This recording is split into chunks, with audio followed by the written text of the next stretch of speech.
আসসালামু আলাইকুম রহমতুল্লাহ।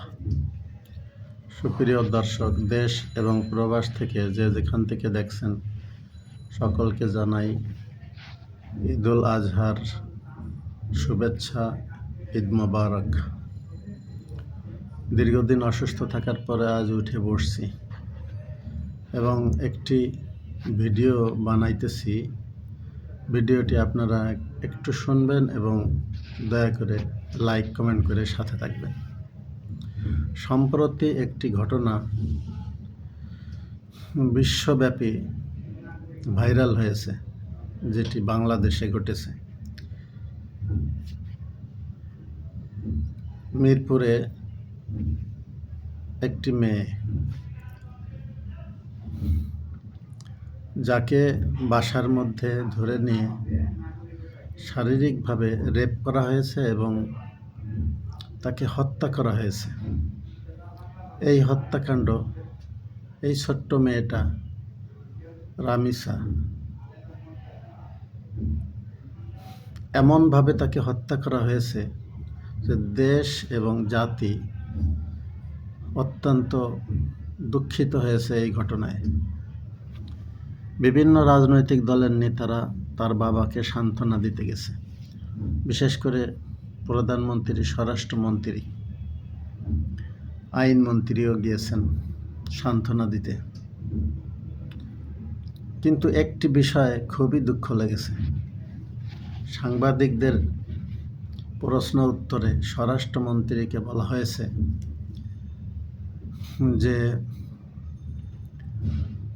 দেশ এবং জাতি এই ধর্ষকের এবং এই খুনির জনসম্মুখে বিচার চায়।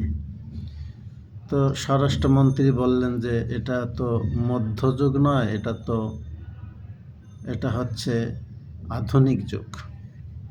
স্বরাষ্ট্রমন্ত্রী কিন্তু নির্বাচনের আগে টুপি মাথায় দিয়ে উনি বলেছিলেন যে আমরা মদিনার সনদের দ্বারায় দেশ পরিচালনা করব। কিন্তু এখন ওনার মাথায় সেই টুপি নাই। উনি এই কোরআনের আইনকে, আল্লাহর রসুলের আইনকে মধ্যযুগীয় একটি বর্বরতা বোঝাতে চায়। আসলে এটা কি কোনো মুসলমানের বলা উচিত? ইসলাম হচ্ছে সর্বশেষ নবীর আনিত আল্লাহর পক্ষ থেকে ধর্ম বিধান, জীবন বিধান। তো সেই জীবন বিধানকে তিনি ঘৃণা ভরে প্রত্যাখ্যান করছেন, অবজ্ঞা করছেন, তুচ্ছ তাচ্ছিল্যের সাথে একটা হাসিও দিয়েছিলেন উনি। আসলে যদি কেউ ইসলামের বিধানকে অবজ্ঞা করে, তুচ্ছ তাচ্ছিল্য করে, তাহলে সে মুসলমান থেকে খারিজ হয়ে যায়। উনি এটা ভাবা উচিত, একজন মুসলমান দেশের স্বরাষ্ট্রমন্ত্রী, উনি ইসলামের আইনকে উনি কি বলতে পারেন যে এটা মধ্যযুগ নয়, এটা হচ্ছে আধুনিক যুগ। আধুনিক যুগের জন্য কি আল্লাহর প্রদত্ত আর কোনো বিধান আসবে? এটাই কোড অফ লাইফ, পরিপূর্ণ জীবন ব্যবস্থা এবং শেষ জাতি, শেষ নবীর শেষ ধর্ম এটা। আর কোনো নবী আসবে না, ধর্মও আসবে না, জীবন বিধান আসবে না। তিনি এই কথা বলতে পারে? তাহলে ওনাদের এই মুনাফিকি চরিত্র ফুটে উঠেছে জনগণের সামনে। নির্বাচনের আগে এক রূপ, নির্বাচনের পরে আর এক রূপ।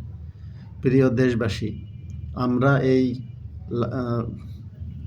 এই মেয়েটি যে হত্যার শিকার হয়েছে, ধর্ষণের শিকার হয়েছে, এই মেয়েটির বিচার কামনা করি কোরআন সুন্নাহর ভিত্তিতে। যদি একটা বিচার হয়ে যায়, তাহলে দেশ শান্ত হয়ে যাবে, কেউ সাহস দেখাবে না এমন কৃতকর্ম ঘটানোর জন্য। এছাড়াও এই কয়েক মাসের মধ্যে প্রায় 1.5 শতাধিক নারী শিশু ধর্ষণের শিকার হয়েছে। এই ধারা চলতে থাকলে এটা আইয়ামে জাহেলিয়াতের যুগের সঙ্গে একাত্রিত হবে এই সরকারের আমল। সবাই নিজ নিজ অবস্থান থেকে এই মেয়েটির হত্যার বিচার কামনা করেন এবং আমাদের সাথে থাকেন, দেশের জনগণ ঐক্যবদ্ধ থাকেন। সবাইকে ধন্যবাদ। আসসালামু আলাইকুম রহমতুল্লাহ।